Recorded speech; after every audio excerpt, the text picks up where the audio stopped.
చెప్పేవాళ్ళు లేకపోతే చెడిపోయారంట.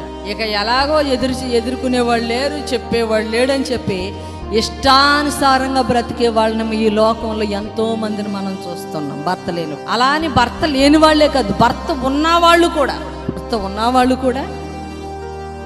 విడిగా బ్రతికేవారు. వాడు ఎప్పుడు పోతాడో, ఉద్యోగానికి వెళ్ళిపోతే శుభ్రంగా హాయిగా సోదు మాట్లాడుకుంటా నువ్వు ఏం చేస్తున్నావో మనుషులు చూడకపోవచ్చు, కానీ దేవుడు అన్నీ చూస్తున్నాడు.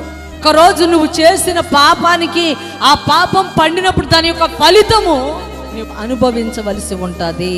చిన్న భిన్నమైపోయినా, కోర్టు కేసులంటా తిరుగుతున్నా, జైలు గోడల మధ్యలో నలిగిపోతున్నా పర్వాలేదని ఈది కన్నా ఎక్కడానికి ఇష్టపడుతున్నారు, రచ్చబండలో కూర్చోవడానికి ఆయన ఇష్టపడుతున్నారు, కానీ దేవుని పాదాల దగ్గర మాత్రం కూర్చోవడానికి ఇష్టపడనటువంటి వారు చాలామంది మనం చూస్తూ ఉన్నాం.